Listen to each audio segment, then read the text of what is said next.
Buenas noches. Hoy tenemos una vez más, como prácticamente semana a semana, a nuestro gran amigo, el psicólogo Juan del Amor Moya, con el cual vamos a hablar acerca de idiosincrasia de los pueblos.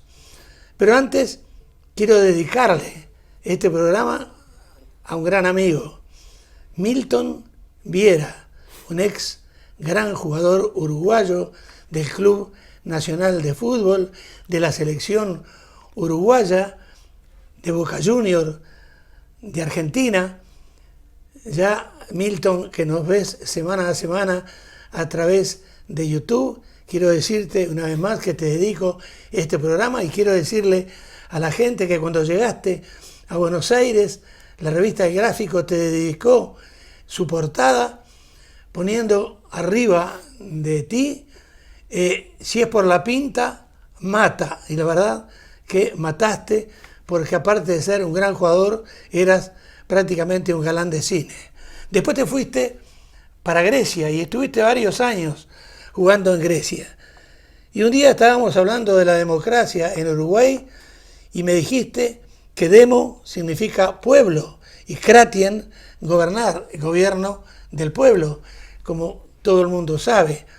Pero hoy con Juan vamos a hablar de idiosincrasia, que nosotros no le conocemos la etimología, pero como profanos que somos en esto, podríamos decir que idio viene de idiota, sin, perfectamente se comprende sin, y cracia, gobernar, o sea, un idiota sin gobierno. Y Milton, no te voy a hablar acerca del gobierno de nuestro país, porque ambos pensamos exactamente igual. Pero le vamos a preguntar, sí, a Juan, ¿qué es lo que entonces significa ese vocablo idiosincrasia y a qué se refiere? Pues a lo que has dicho, yo prefiero un idiota sin gobierno que un idiota gobernando, pero bueno, eso no depende de mí, eso es lo que da la mata. En griego, idiosincrasia significa temperamento particular, y sí, tiene que ver con esa característica que pueda tener una persona, un objeto, incluso un colectivo, relacionado con su comportamiento, las maneras o características de pensar, el sentir actual, rasgos, carácter propio, cierta incluso cultural, que le distingue del resto, que le distingue de los demás. Y eso sería la característica principal de la idiosincrasia. Esta palabra no se ha usado siempre en los mismos términos. En el siglo pasado, ya vivimos en el XXI, hace 2 siglos, a finales del siglo XIX, ya en medicina se usaba para hablar de esa enfermedad que tenía el paciente concreto. También se ha usado en farmacología para distinguir, para acotar los efectos propios que tienen los fármacos en ciertas personas. Entonces llamaban la idiosincrasia, es decir, los mismos fármacos a distintas personas no le producen los mismos efectos. Y también se ha usado incluso hasta en psiquiatría, de ver cómo ese individuo tiene una reacción particular ante ciertos agentes terapéuticos. Entonces la idiosincrasia a lo largo de la historia ha tenido su evolución, pero vamos, que hoy de forma coloquial podemos entenderla simplemente como la misma definición griega, es un temperamento particular, distintivo, ya sea de una persona, de un colectivo o incluso de un objeto. Muy bien. En varias oportunidades, Juan, hace ya bastante tiempo atrás, hemos hablado contigo acerca de las tradiciones de los pueblos. Recuerdo que lo has pintado perfectamente bien, todo aquello, y muy pronto también volveremos a hablar sobre ese tema que entiendo que es muy importante, hablar de las tradiciones. Ahora bien, ¿cuál es la importancia, Juan, de las tradiciones dentro de la idiosincrasia de un país? Pues sí, tiene importancia, porque ya no solamente es la idiosincrasia del país concreto, que bueno, que en ocasiones incluso hay países que lo fomentan el distinguirse del resto con respecto a tradiciones que tienen ese propio país. Pero incluso en las familias, en las culturas, tienen ciertas tradiciones que están como muy estudiadas. Hay estudios de antropólogos que vienen a decirnos que ciertas tradiciones, ciertos rituales, por así decir, pueden proporcionar beneficios psicológicos a la misma persona, a las mismas personas, a los mismos colectivos. Las mismas tradiciones, por ejemplo, de Navidad, las navideñas. Hay rituales que también marcan nuestras vidas. Hay personas que tú las ves y están más acostumbradas a celebrar cumpleaños, otras no, celebrar santos, otras no, celebrar una boda, celebrar un bautizo, celebrar rituales que de alguna manera pues nos distinguen. No solamente como colectivo, sino como personas en concreto, hasta el punto que, por ejemplo, tú bien sabes que dos personas que se conocen y si deciden seguir su vida en común y materializarla, es decir, deciden casarse, tienen que ponerse de acuerdo en el rito, tienen que ponerse de acuerdo en el ritual que van a seguir, porque es importante para tu vida, para que quede marcado, pero también es importante para el resto y colectivo con el cual uno se mueve. Hablan estos estudios de expertos, de antropólogos, que estos rituales suelen ser como un amortiguador de la ansiedad. Es decir, nosotros normalmente pues funcionamos, y sobre todo pues personas que están en edad laboral, de alguna manera pues con cierta incertidumbre. Es decir, tú sabes que vas a trabajar pero no sabes qué va a pasar. De tal manera que hay muchas variables que no se controlan. El hecho de que no controles ciertas variables y el hecho de que tú quieras, de alguna forma, ¿no?, que salga bien, que sea serio, que salga con dignidad, pues hace que se cree cierta tensión, ¿verdad?, como cierto estrés. Sin embargo, cuando vas a estos rituales, son acciones que están como muy estructuradas. Es verdad que ya hay ciertas cuestiones que uno las adelanta de lo que puede pasar, pero todo el escenario y todo lo que le pasa en esos rituales, ya sea de Navidad, sea de... pues está ya sabes ya lo que viene, está controlado. Son ciertas acciones como repetitivas, de tal manera que es predecible lo que va a pasar. Y eso a la persona le da como cierto grado de tranquilidad, es decir, esa ansiedad se amortigua, independientemente de que ahora, pues lógicamente cada uno estará pensando de ciertos rituales de alguna vez en su vida que han sido dramáticos, pero bueno, aún así se vuelven a repetir, aún así volvemos otra vez a ese escenario. ¿Por qué? Pues porque de alguna manera también a lo largo de una vida, o a lo largo de tu vida, pues hace que ese momento pues sea como una zona de confort, que llaman los psicólogos. Es decir, yo ya sé quién va a estar, sé cómo se va a reaccionar, sé lo que va detrás de cada cosa, y entonces eso me da cierta tranquilidad.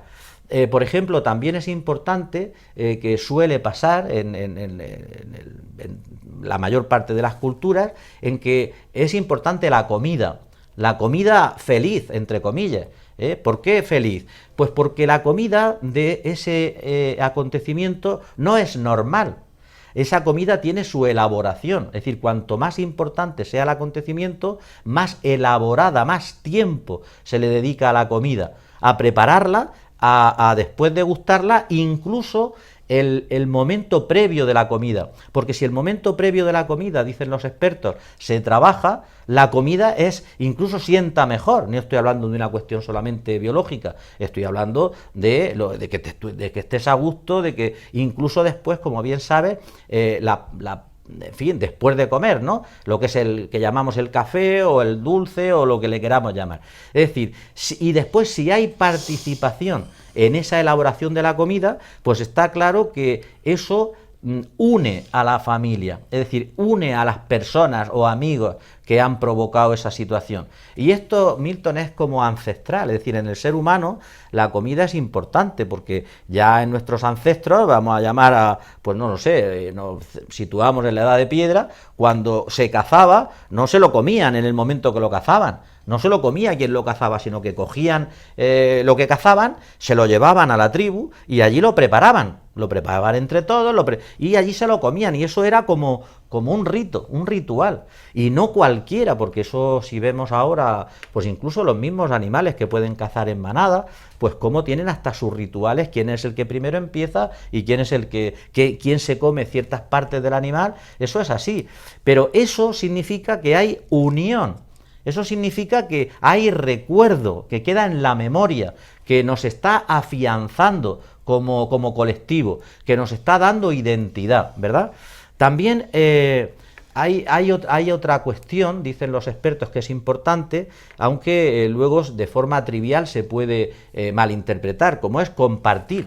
El compartir es cuidar, y el compartir estoy hablando, Milton, pues de los propios regalitos, ¿no? Es decir, el hecho de que se tenga un detalle con la otra persona, con otras personas dentro de la familia, dentro de ese colectivo que nos estamos uniendo en ese evento, pues es importante porque estamos compartiendo. Es verdad que se puede interpretar, bueno, pues eso es una pérdida de dinero, pues eso al final el regalo no vale, bueno, eso es aparte. Lo que sí es claro es que cuando tú estás comprando algo, estás comprando con intención, porque quieres compartir. Incluso hay personas y colectivos que en estas fechas compran algo inútil. Es decir, ¿para qué te sirve? No pasa nada porque nos lo compramos, porque nos lo queremos nosotros reconocer. Entonces, ese aspecto de compartir es importante porque luego incluso hay ritual en la entrega de los regalos. No te encuentras un regalo porque si cada familia, cada cultura, pues tiene sus formas. Ahí me hablabas antes del programa, ¿no? De poner los zapatitos, ¿no? De los nietos, de las personas, el día 5, por ejemplo. Hay quien celebra el día de Navidad, hay quien... Es decir, da igual. Lo importante es que hay un reconocimiento y que hay un compartir.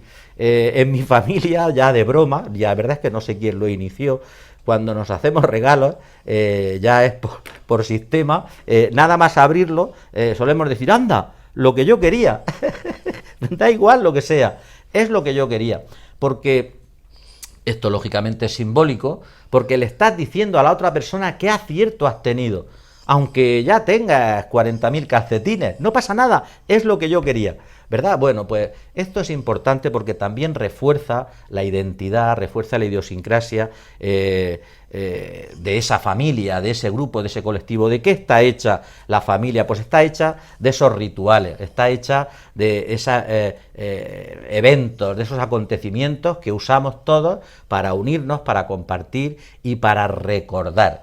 Incluso si los niños, nuestros hijos, nuestros nietos, participan activamente de esos rituales, se crea incluso más identidad de familia y como más autoestima por parte de los críos.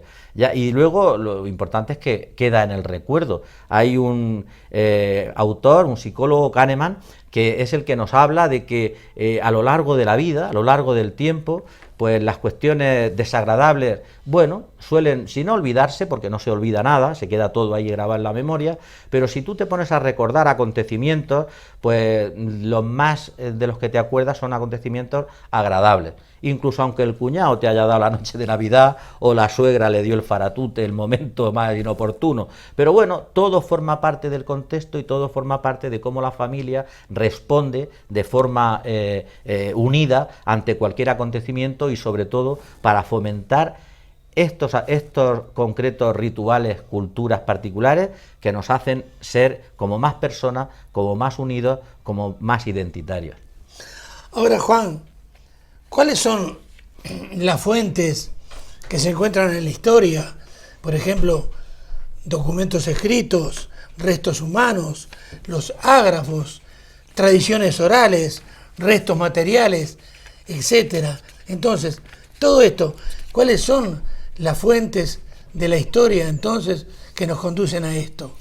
Pues tengo aquí un cuadro. Hay unas fuentes, yo lo he traído de los expertos, unas fuentes que son primarias y otras fuentes que son secundarias.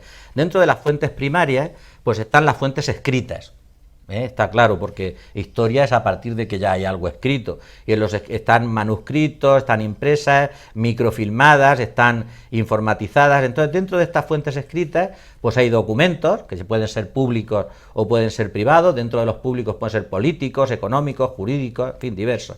Después, dentro de estas fuentes escritas están publicaciones periódicas, por ejemplo, la prensa, memorias, diarios personales, correspondencia pública y privada, obras literarias, científicas, en fin.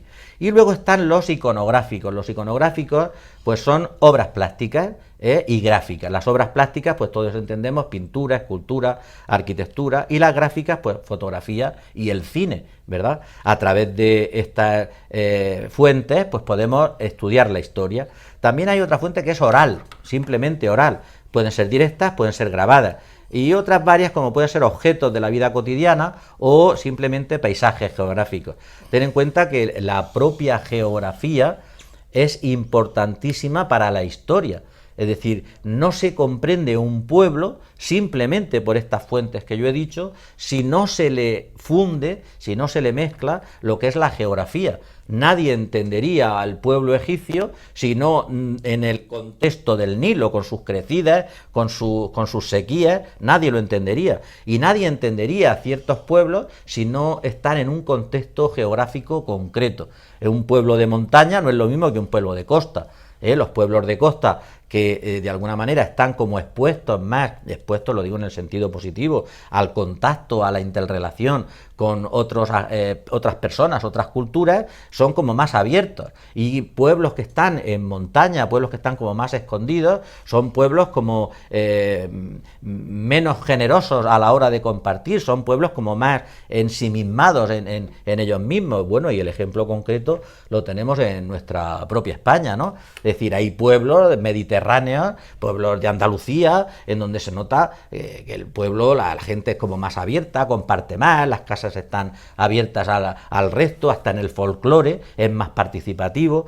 Sin embargo, pueblos que son como más hacia el interior, el pueblo castellano, siempre tenemos la idea de que es un pueblo más sobrio, ¿no? Y basta ver, pues por ejemplo, una manifestación de Semana Santa. No es lo mismo ver una procesión, pues qué te voy a decir yo, en Murcia que verla en León, o no es lo mismo, o en Zamora. Pues son totalmente, radicalmente distintas, pero es que si me apuras, en el propio Murcia, no es lo mismo la procesión de Murcia. Las procesiones en Murcia, como bien sabes, son procesiones de compartir, de comida, de bocadillos, de huevos cocidos. Si vas a Cartagena, pues no solamente sobria, sino que es marcial. ¿Por qué? Pues porque el contexto de Cartagena es un contexto más militar. Y si te vas a Lorca, ya no es ni siquiera procesión, es un desfile bíblico pasional. Y pasional en doble sentido, no porque solamente represente a la pasión de Cristo en este caso, sino porque el pueblo de Lorca se funde pasionalmente, de forma apasionada en esos desfiles, hasta el punto que, como bien sabes, me imagino que lo sabrás, en Lorca están los blancos y los azules. Entonces hay una competencia extraordinaria en esos desfiles bíblico-pasionales a todos los niveles. A nivel de cómo van los mantos, de cómo se han bordado, de si son hermosos, si no, de cómo llevan adornadas los pasos, de cómo llevan... Es decir, todo, y al final gana alguien.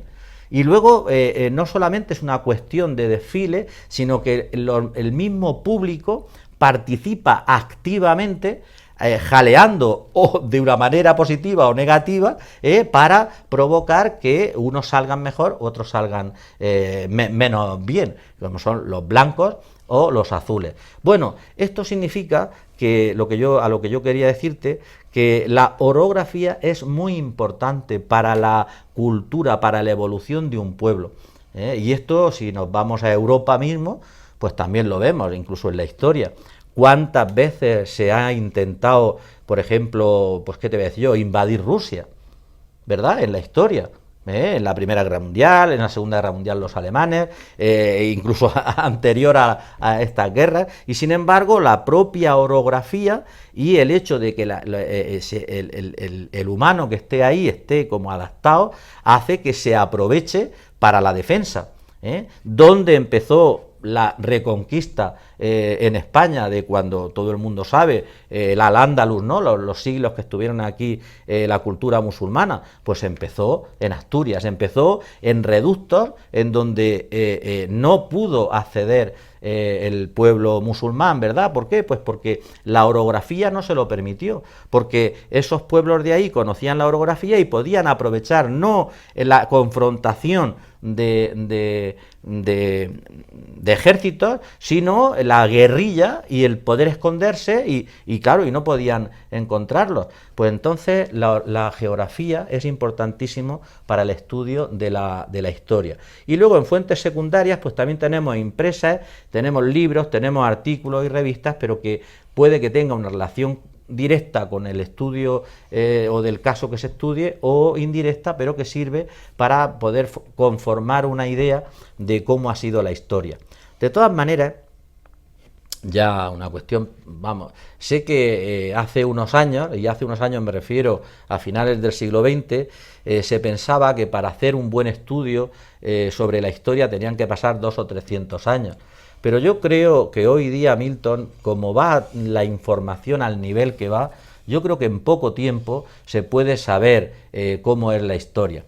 Y luego, ya para terminar, para el que le guste la historia, antes de quedarse con lo que nos digan, con lo que lea, pues hay que ver quién hay detrás del que lo ha escrito, qué hay detrás de lo que se está diciendo y a quién beneficia.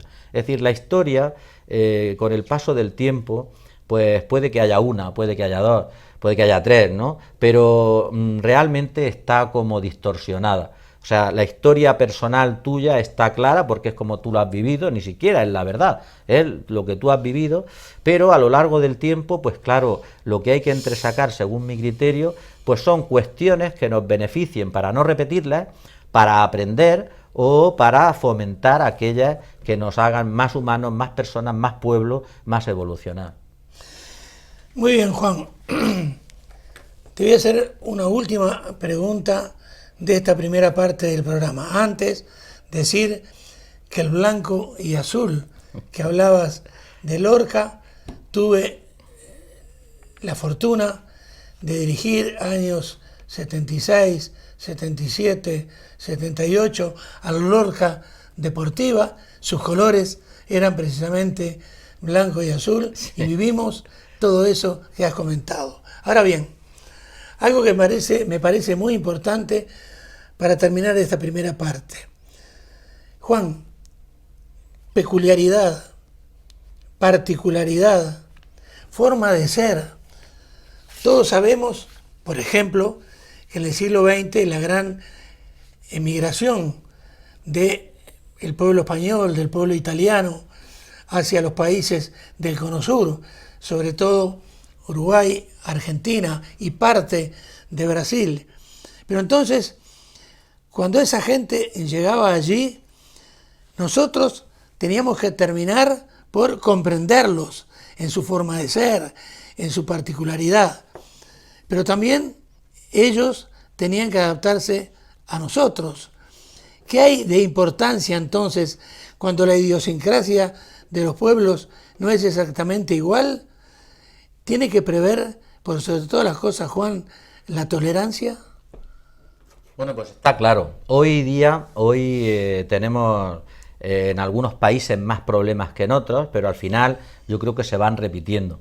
Es cierto que cuando en este momento en el que hay, bueno, esta cantidad de movimiento, ¿no?, de personas, de colectivos, que, bueno, que en principio tendría que ser una suerte el poder moverse, que en principio tendría que ser una suerte y formar parte de su libertad el poder elegir dónde yo me voy, pero no solamente a trabajar, a vivir, a convivir, aunque no tenga la misma idiosincrasia, pero quién sabe, porque igual luego me gusta más o quiero más. Es decir, que yo hoy puedo salirme de mi sello identitario a la fuerza, es decir, que me ponen, ¿por qué? Porque he nacido allí, y puedo elegir yo otro sello identitario o una mezcla, o puedo formar parte de la humanidad, si quiero, ¿por qué no? Entonces eso es una libertad. Sin embargo, bien sabes tú que hoy está pasando algo pues dramático y bueno, y el ejemplo claro, porque no estamos ajenos ahora a una realidad de la vida. Ayer mismo, me imagino que lo verías, estamos grabando un día concreto y formamos parte de la historia del momento, y además este caso pues no es una cuestión aislada, no solamente por vivir en un mundo globalizado, sino porque yo creo que hace que ciertas dramas nos tengan que doler como propios. Y estoy hablando, como bien entenderás, del drama concreto que ayer fue clave en la prensa, en los periódicos, de estas dos personas invisibles que se hicieron visibles por morir en el río Bravo, que es Óscar Alberto Martínez y su hija Valeria, ¿verdad?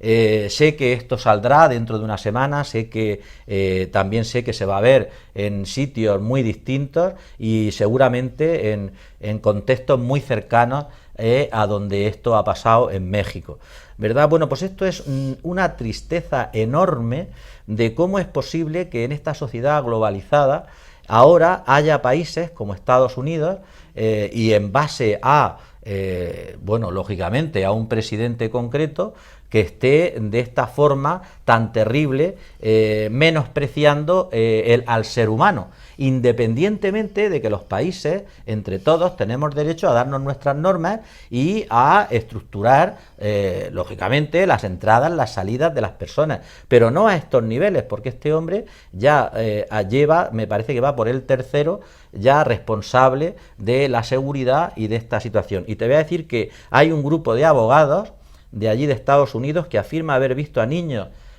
sin pañales, niños sin lavarse durante semanas, y lo leo textualmente, sin ropa limpia, incluso sin cepillo de dientes, incluso a menores de 7, 8 años atendiendo a bebés. Es decir, aquellas criaturas que los tienen mal atendidos. Esto es inmoral, esto no tiene ética y esto está fuera de cualquier idiosincrasia. Entonces, esta situación, como tú bien has dicho, sería buena en este momento que esa libertad fuera general, fuera global, que nos pudiéramos mover, que gracias a que la mayor parte, según mi criterio, de personas queremos trascender esa identidad a marcha que nos han grabado, yo puedo abrazar parte de esa identidad, pero tengo la oportunidad de poder abrazar otras identidades, puedo poder abrazar otras culturas, de ser un poco más ciudadano del universo, que no localista con la boina puesta. Es decir, yo nací en Canara, bien, ¿vale?, pero yo, vamos, quiero decir, he salido de Canara. ¿Y eso quiere decir que yo detesto? No, todo lo contrario, porque cada vez me acuerdo más, cada vez me vienen más recuerdos de donde yo provengo. Pero eso no quiere decir que no respete, y en el respeto es donde me uno con el resto de otras culturas que no son identitarias como la mía, son identitarias de otra forma, ¿verdad? Entonces eso ahora no tiene nombre, lo que está pasando. El ser humano, yo creo que nos vamos como ya desensibilizando. Es decir, esta misma globalización que hace que yo me sintonice y que yo me altere y que se me agríe la sangre con respecto a lo que veo, pero también hace que pasando el tiempo, pasa mañana, pasa pasado, bueno, pues ese es algo que ya no tiene nada que ver conmigo. Es decir, a la misma vez que yo tengo acceso directo al drama en el in situ y en el momento, pues también mi mente se está acostumbrando a desensibilizarme. Es decir, es algo que tenía que pasar. Ahora es verdad que, según dicen la prensa, vaya usted a saber, se están movilizando en Estados Unidos, tanto demócratas como republicanos, pero para que esta situación sea, como yo que sé, un poco más sensible, para que sean un poco más humanos, más dignos, porque es una imagen que están dando al exterior. Pero claro, tienen la peor imagen, según también mi criterio, porque esto es subjetivo, del presidente que tienen, que ya prácticamente él ha cogido las riendas de la seguridad nacional y de aislarse del resto. Aislarse, lógicamente, para potenciarse más, ¿verdad? Porque esa es la actitud. Entonces, ahora yo lo que veo hay una sinrazón con respecto a esta globalización, con respecto a este poco respeto o nulo o ninguno a la libertad del ser humano, que se nos llena la boca en papeles y en escritos y cuando se reúnen, pero luego la realidad de la vida es que no es así. Y no es así porque lo estamos viendo incluso aquí en Italia. Tú habrás visto, no recuerdo el ministro que no recuerdo el nombre, que incluso está confrontado, por lo menos a nivel de publicidad, con el Papa, ¿no? El Papa diciendo que hay que acoger, que hay que compartir, que los inmigrantes son personas como nosotros, que tienen derecho, porque todos formamos parte del mundo, de la humanidad, y sin embargo este ministro está totalmente contrario y quiere incluso imponer otras normas que restrinja más todavía la circulación libre de las personas. Es decir, estamos en un momento crítico, es verdad, y no parece que la evolución del ser humano, la evolución de la sociedad vaya fomentando la libertad, más bien al contrario. Entonces, termino con esto, es verdad que la globalización nos hace más ciudadanos del universo, es verdad también, Milton, que a veces por el hecho de la globalización de alguna forma las cuestiones particulares de idiosincrasias particulares y de culturas particulares se difuminan un poquito, pero esto está provocando que de manera irracional esas cuestiones particulares se vayan como nacionalizando, con lo cual se llega, según también mi criterio, a la irracionalidad, ¿verdad? Y esto lo estamos viendo, aquí en España lo estamos viendo, ¿verdad? El hecho de que, nos podemos remontar cuando la dictadura de 40 años, que toda la diversidad de España se quiso hacer una grande y libre, y entonces eso se entendió como unidad, no se entendió como diversidad. Cuando llega la democracia se entiende la diversidad, incluso se legisla la diversidad, y cuando se malentiende, es decir, quiero sacar esa identidad particular mía, la quiero maximizar, viene el nacionalismo y entonces eso va en contra de la propia libertad del ser humano, de la propia libertad de la nación, de la propia evolución de los pueblos en este momento en el que debemos de estar como más unidos, pero a nivel global, para poder defender lo tuyo, para poder defender tu idiosincrasia, para poder defender tu identidad, tu propia economía. Y entonces, pues claro, esto creo yo es una mala interpretación de que tu idiosincrasia se pierda en la globalización. La mala interpretación trae al nacionalismo, y el nacionalismo trae a cortar libertades, trae a que yo soy de raza, soy de nación, soy más que nadie, y entonces estamos perdidos, porque si tú eres más que nadie, tú tienes la verdad, todo el mundo está equivocado, y entonces ya pues a dónde vamos. Sí. Muy bien, terminamos entonces la primera parte de nuestra entrevista, y ya que Juan del Amor nos habló de Estados Unidos, yo tendría que terminarla diciendo que dos caras de una misma moneda. Por un lado, Barack Obama, y por el otro, Donald Trump. Hasta dentro de unos pocos minutos.